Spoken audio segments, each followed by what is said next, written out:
El Instituto Nacional Electoral celebró su 30 aniversario, primero como IFE, ahora como INE. En estos años se ha encargado de ser el árbitro electoral y de organizar las elecciones para dar certeza y legalidad, además de permitir una transición democrática en el país. ¿Cuáles son los logros, los retos que han atravesado estos años? ¿Cómo está organizándose el INE rumbo a la elección más grande de la historia, la del año que entra? Saludo al consejero presidente del INE, Lorenzo Córdoba. Presidente, ¿cómo está? Muy buenas noches. Hola, Leo, un gusto estar de nueva cuenta contigo en este espacio, con tu audiencia. Un gusto de saludarte, aunque sea a la distancia. Pues esperemos verlos pronto ya de manera personal. Presidente, vi que hicieron un evento muy interesante, celebratorio de los 30 años del Instituto Nacional Electoral, y varios exconsejeros me parece que pusieron sobre la mesa que la democracia en México parecería estar amenazada. Bueno, creo que en efecto fueron comentarios de varios de los ex-integrantes del propio Consejo General, que a lo largo de estos días pues han venido expresándose en este evento de celebración, se dice fácil, de 30 años ya de institucionalidad electoral. Yo creo, a partir de lo que se ha dicho, que la democracia, Leo, hay que cuidarla.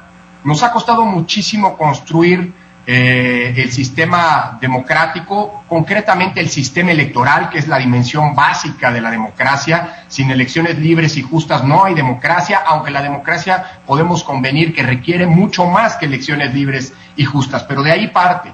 Eso ha sido el producto de una conquista de muchos años, de luchas de muchos años, que no fueron, digamos, protagonizadas por un solo hombre, por una sola fuerza política, por una sola ideología, sino que es la convergencia de esfuerzos de centenares de miles de mexicanas y mexicanos, de organizaciones de la sociedad civil, de medios de comunicación, por supuesto de partidos políticos, de universidades, de académicas y académicos, que fueron convergiendo en la necesidad de tener un sistema electoral que nos garantizara, por supuesto, condiciones de voto libre, pero también equidad en la competencia. A lo mejor, y podemos discutir si es perfectible el sistema, sin duda lo es. Creo que hay que empezar a bajarle muchas de las regulaciones que hoy tenemos, pero que son parte del juego, de las reglas del juego democrático. Y desde este punto de vista yo te diría que si la democracia es producto de esta larga evolución, y por lo tanto son falsas esas versiones creacionistas que ahora pretenden venir a vender que la democracia nació de la noche a la mañana. Es una larga evolución, difícil, complicada, que implicó muchos esfuerzos y que sobre todo implicó, insisto, muchos autores, involucró a muchos autores. Y la defensa de la democracia frente a los riesgos que hoy se tienen, riesgos, digámoslo así, derivados de los grandes problemas no resueltos, la desigualdad, la pobreza, la corrupción, la impunidad, la inseguridad, las noticias falsas, etcétera, etcétera, etcétera, hoy la pandemia. Creo que la defensa de la democracia, y ese es el gran mensaje que coincidían quienes participaron en este foro, es también una defensa colectiva, y todos tenemos un rol que jugar en esta historia. Estoy completamente de acuerdo, presidente. Ahora, también hay que decir que pues es una institución que ha sufrido muchos cambios en estos 30 años. Usted sabe que yo he sido muy crítico de las reformas a partir del 2007, que llenaron de regulaciones al instituto, que me parece que lo han puesto en una situación bastante incómoda. Sí, sin duda, Leo. Si tú comparas, si haces un ejercicio comparado de lo que es el Instituto Nacional Electoral, la Autoridad Electoral Mexicana, con lo que son las autoridades electorales en otros lados, bueno, no nos comparemos con Estados Unidos porque allí, sí, como no lo digo yo, lo dijo Larry Diamond hace poquito, ojalá y en Estados Unidos aprendiéramos de lo que han hecho los mexicanos. Yo diría, sí, también de los errores o de los excesos que eventualmente se han cometido, pero si tú comparas al INE con otras autoridades, el INE hace cosas que no hacen otras autoridades. No todas las autoridades electorales del mundo son, digamos, administran un padrón electoral, emiten una credencial que para todo efecto práctico es la credencial de identidad. No todos tienen además que arbitrar los conflictos de la política, no todos fiscalizan a los partidos políticos y ahí sí soy enfático, ninguno en el mundo monitorea y administra los tiempos del Estado para que la política fluya y vigila que los concesionarios, que los distintos actores no violen estas reglas. Esto podría llevar a pensar que el INE es una institución muy poderosa. Sin lugar a dudas tiene muchas atribuciones, pero tú lo has escrito y coincido contigo. Todas estas atribuciones también hablan muchísimos frentes. Claro. No hay una sola persona, no hay un ente moral, privado, público en México, no hay uno solo que en algún momento no pueda estar sujeto a la regulación, vigilancia y eventual sanción por parte del INE. Entonces, esto evidentemente también genera un montón de vulnerabilidades. Yo creo que las reglas, pero hay un punto de partida, Leo. Sí. Las reglas del juego pueden gustarnos o no, es pertinente que se critiquen y eventualmente que se revisen, pero cuando el juego democrático arranca, esas son las reglas que nos hemos dado, las reglas que rigen la competencia por el poder político, y todas y todos los actores tienen que sujetarse a esas reglas, porque si no, entonces sí descarrilamos la democracia, y esto es particularmente importante de cara a una elección, como ya decías, tan compleja como la del próximo año, en donde la disputa por el poder político va a ser inédita. Nunca ha habido tantos cargos de elección popular en juego en una misma elección, y en ese sentido las tentaciones de distintos actores de saltarse las reglas, de no jugar conforme a las reglas, pues aumenta. Y creo que es importantísimo reivindicar en este contexto la responsabilidad de los actores políticos, más cuando muchos de ellos son los que provocaron y pidieron en su momento las reglas que hoy están vigentes. Sí, totalmente. Decía usted que nos corresponde a todos los mexicanos defender la democracia y las instituciones que pertenecen a la democracia, que le dan vida a esa democracia, como el Instituto Nacional Electoral. Pero desde luego, presidente, en este juego lo importante es que los jugadores, es decir, los partidos políticos, respeten esas reglas y respeten al árbitro, en este caso al instituto. Sin duda, a ver, pero sobre todo, yo creo que pones y mencionas dos elementos que son fundamentales, reglas y árbitro. Sí.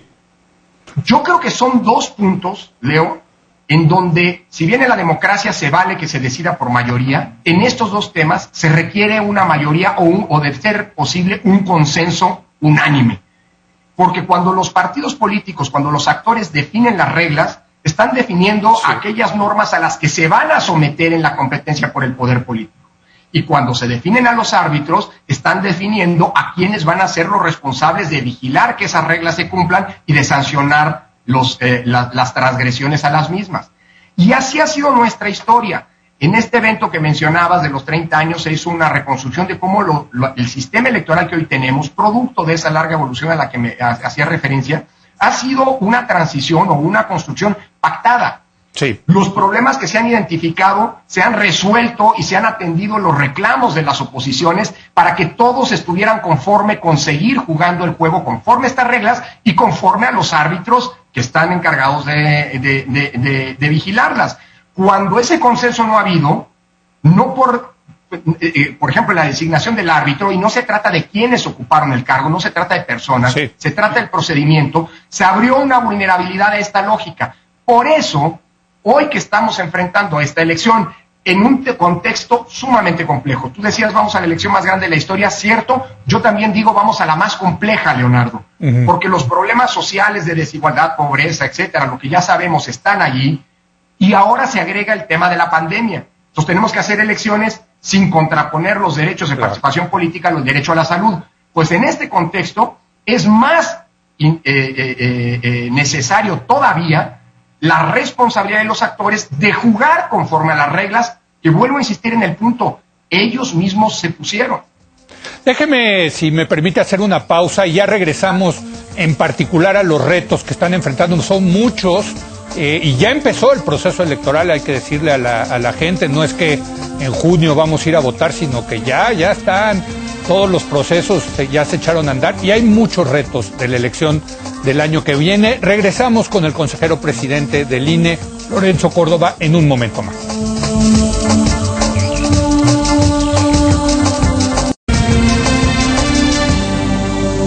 Regresamos con el consejero presidente del INE, Lorenzo Córdoba. Presidente, aquí tengo una lista de varios retos que van a tener que enfrentar. Uno de ellos ya lo están enfrentando. Yo creo, y así lo he escrito desde el 2007, que es una tontería en la ley esto de pretender que los políticos se silencien, se callen durante las campañas, incluyendo al presidente de la República. Hay un exhorto ya de la Comisión de Quejas del INE para que el presidente López Obrador no hable de estos temas. Eso creo que va a tensar mucho la relación del instituto con el jefe del Ejecutivo Federal. Sin lugar a dudas, de hecho ya ha ocurrido en el pasado. Sí. No hay que olvidar, lo dices bien, Leo, que estas normas no son nuevas. No se están construyendo, y esto es importante que el público lo sepa. No estamos inventando nada que no haya ocurrido en las elecciones previas y con las con reglas con las cuales se hicieron y se crearon las condiciones que han permitido que haya ocurrido en la vía de las urnas lo que ha pasado en el pasado. Y creo que es muy importante señalar, por cierto, que estas reglas, que insisto, pueden gustar o no, yo también creo en el fondo, Leonardo, Leo, que a los políticos hay que dejarlos hacer política. Pues sí. El punto es que esas reglas los propios políticos las pidieron. Creo que vale la pena hacer memoria, Leo.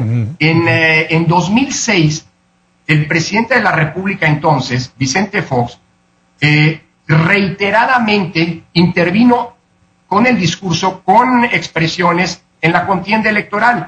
Te acordarás aquella célebre idea, tristemente célebre diría hoy en retrospectiva, de que había que cambiar de jinete pero no de caballo, sí, haciendo claramente alusión de que había que votar por el candidato de su partido. Dicho eso generó tal, digámoslo así, tal tensión y tal conflicto que el propio Tribunal Electoral dijo que el presidente había puesto en riesgo, si bien no descarrilado, pero que había puesto en riesgo con ese intervencionismo el proceso electoral. Bueno, y el entonces candidato presidencial del PRD, Andrés Manuel López Obrador, hoy presidente, pues famosamente le dijo, cállate chachalaca. Eso generó mucha tensión. Sí. ¿Cuál fue la consecuencia de ese conflicto electoral? Pues que se modificara la Constitución y que se estableciera, para bien o para mal, podemos estar de acuerdo o no, pero es una norma constitucional, que los servidores públicos deben, frente a los procesos electorales, comportarse con imparcialidad, tanto por lo que hace al uso de los recursos, como lo que hace también a sus pronunciamientos, es decir, a su posicionamiento en las elecciones. La lógica, buena o mala, pero que está en la Constitución, es que los contendientes en las campañas son los partidos y las coaliciones y los candidatos. Claro que en una campaña se vale hablar bien y defender las acciones de un gobierno, como se vale también criticar dichas acciones. Pues eso de se trata la contienda democrática. Claro. Pero nuestras reglas establecen que quienes tienen que hablar a favor o en contra de ello son los partidos, no los funcionarios públicos. Nos guste o no, eso es lo que ha ocurrido. Y esto nos llevó, Leo, vale la pena señalarlo, en su momento, a determinar en el entonces IFE que el presidente Felipe Calderón había violado la Constitución. Y nos llevó tiempo después a decir que Enrique Peña Nieto, presidente de México, había violado la Constitución. Yo apelo hoy a la vocación democrática del actual titular del Ejecutivo de no repetir justamente de aquello que como opositor él se había quejado, que se llevó a la Constitución y que supone que los servidores públicos no pueden pronunciarse durante los procesos electorales de los temas que tienen que, es decir, de los temas propios de la elección para no incidir indebidamente en los resultados. Bueno, como usted ha dicho, los presidentes anteriores, desde Fox, Calderón, Peña Nieto, han violado esta ley y tampoco pasa nada, hay que decirlo, o sea, no tiene consecuencias, ¿tienen o no castigos, presidente? Bueno, se inician procedimientos y sí, hay que recordar que ahora incluso los delitos electorales ya se colocaron, se reformaron y se llevaron a un extremo de ser delitos graves. Entonces, pues claro que hay consecuencias. Lo que el INE hizo a través de su comisión de quejas no fue solo un exhorto, Leo.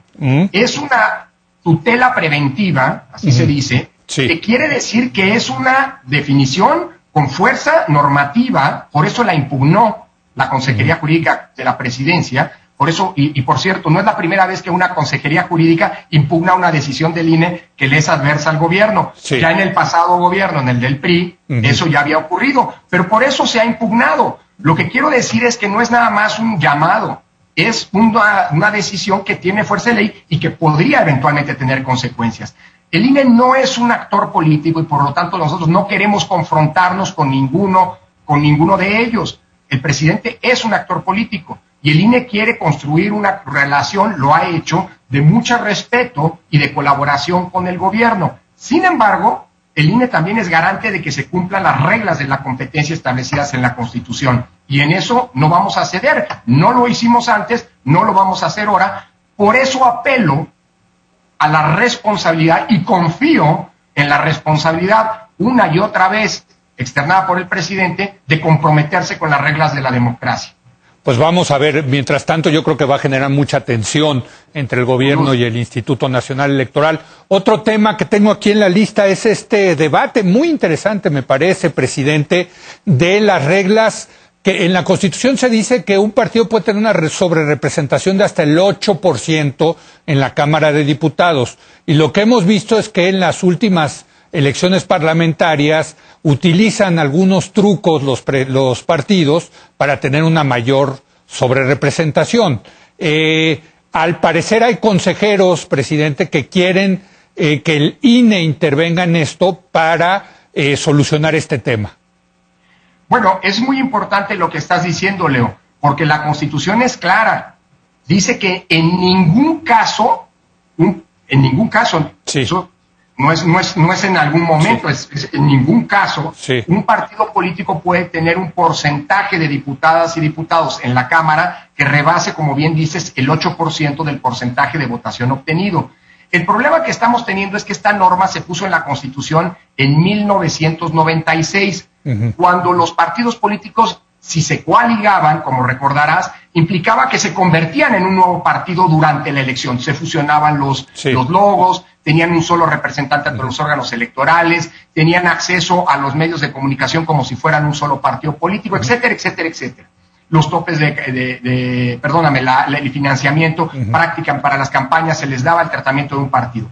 Cuando esto cambió y se permitió que los partidos coaligados, digamos, aparecieran con logos diferenciados, no se hizo una armonización de este punto, de esta prohibición, y por lo tanto, aunque la norma constitucional está vigente, hoy las coaliciones pueden servir y han servido como una manera de burlar lo que dice la Constitución.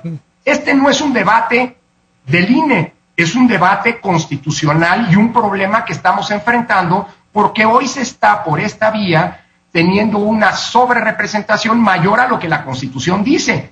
Es algo que no tiene que ver con este gobierno, con este contexto, es algo que está ocurriendo y por eso es importante el debate.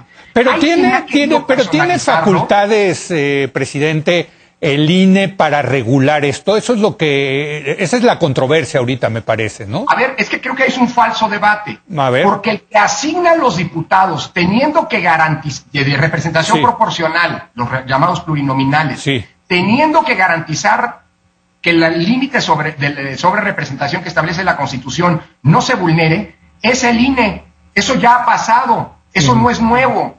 El debate es si en el futuro, ahora que no sabemos cuáles van a ser los resultados de las elecciones, el INE tendrá que tener el cuidado al hacer la asignación de que las coaliciones no sirvan para vulnerar este punto. No se está planteando cambiar las reglas, lo que se está planteando es simple y sencillamente cuáles son los pasos que el INE va a tener que seguir para asignar diputados plurinominales sin violar los límites de sobrerepresentación que dice la Constitución. Y este no es un debate de un consejero o de algunos consejeros o de otros.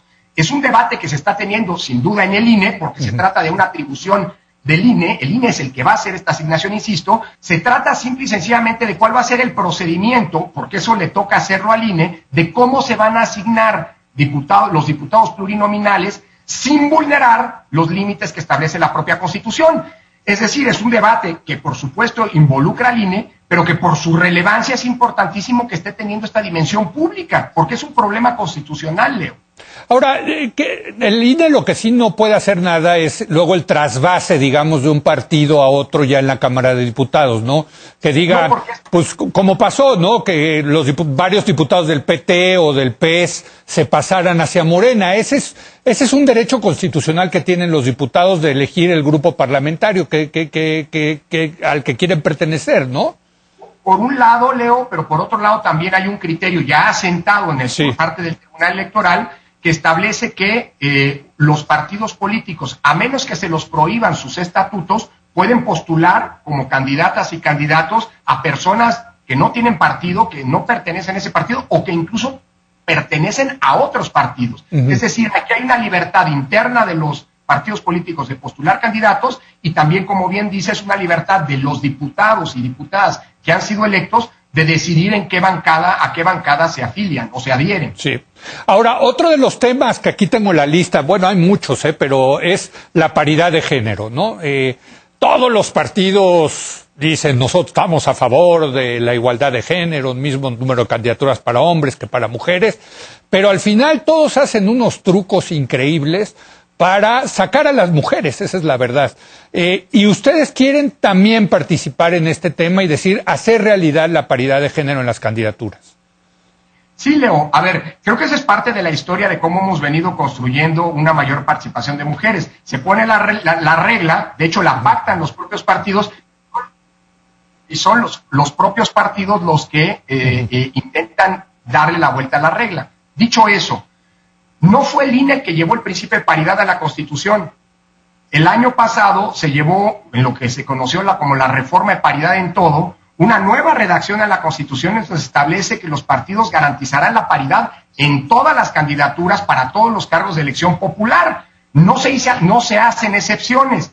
Lo que el INE ha hecho recientemente a propósito, y hay una discusión que se tiene que resolver por las instancias jurisdiccionales, porque ha habido impugnaciones importantes, lo que el INE hizo fue traducir eso en los hechos, planteando la obligación de los partidos nacionales que pueden postular candidatas y candidatos a gubernaturas, pues que cumplan con esa regla de paridad. Si hay 15 gubernaturas en disputa, que los partidos decidan en cuáles de esas candidaturas corresponderán a mujeres para que lleguemos a un 7-8, es decir, a una paridad tal como ellos lo llevaron a la Constitución. Pero como está impugnado, pues bueno, serán los tribunales los que resolverán el punto. Otro tema que tengo aquí en mi lista es el tema de la reelección. Ya lo platicamos en una sesión pasada que tuvimos, presidente, de que la Cámara de Diputados, bueno, que el Congreso no legisló las reglas de la reelección. Ahora se va a poder reelegir los diputados en esta ocasión. Ustedes trataron de poner ciertos lineamientos, pero ha sido toda una discusión, presidente. Sí, a ver, creo que el punto de partida es el siguiente, y lo mencionabas, Leo. Esta reforma que permitió la reelección se hizo a la Constitución hace 6 años, en 2014. Y en 6 años nunca hubo una ley reglamentaria que está mandatada por la propia Constitución para definir las modalidades con las que se iba a dar la reelección de los legisladores federales, los diputados ahora y los senadores en 2024. Esa ley no existe. Por lo tanto, el INE tuvo que sustituirse y planteamos una serie de reglamentos, de lineamientos, para precisamente actualizar esa reelección. Lamentablemente, en el ámbito local, donde sí hay reglas, donde sí se hicieron las reglas, se hicieron reglas, digámoslo así, muy variadas, da para todos lados. Hay unos que plantean que se tienen que separar del cargo, otras leyes que dicen que no, en fin, y todas se han validado por la Suprema Corte de Justicia y por el Tribunal Electoral. En ese abanico de reglas, el INE pues, puso una serie de planteamientos, hizo una serie de propuestas. Obviamente generamos un efecto muy curioso. Todos los partidos políticos, de todas las bancadas parlamentarias, de todos los partidos en la Cámara de Diputados, se generaron un consenso de no estar de acuerdo con estas reglas. Abrimos espacios de escucha y demás, con una votación dividida, se definió, pero esto no quiere decir que no tenga que haber ley en el futuro, es que los legisladores podrán no separarse, pero se les generará una auditoría especial para que no se beneficien de su condición de servidores públicos y de los recursos que tienen a su alcance, rompiendo con ello la equidad en la competencia. O sea, para que le quede claro a la audiencia, un diputado puede reelegirse siendo diputado, no tiene que renunciar al cargo, pero le van a poner marca personal, digamos. Usa recursos públicos, la ley prevé que se le puede cancelar la candidatura, entonces vamos a estar muy vigilantes, ¿no? Sí. Bueno, también tenía el tema del financiamiento público, pero ya se me acabó el tiempo, consejero presidente. Pero bueno, esta que sea la primera de varias charlas con la autoridad electoral, para lo que va a ser, yo creo, el evento, bueno, no tengo la menor duda, el evento político más importante del año que entra. Presidente, muchas gracias, feliz año y espero verlo ya la próxima vez aquí en el estudio. Ojalá, Leo, y mil gracias. Este espacio es privilegiado porque, como siempre insisto, cada vez que estoy contigo, es un espacio para poder hacer pedagogía pública y eso es lo que necesitamos, explicar la elección que viene. Mil gracias, de verdad, y cuídate mucho. Le agradezco mucho y felicidades al INE. Desde luego, yo sí sigo considerando que es una de las grandes joyas de la corona de creación institucional que ha tenido este país en las últimas décadas. Felicidades a todo el personal ahí del instituto. Muchas gracias, Leo. Un abrazo. Gracias al consejero presidente Lorenzo Córdoba y gracias a usted por habernos acompañado. Yo lo espero mañana en punto de las 10 de la noche cuando otra vez sea la hora de opinar. Aquí nos vemos.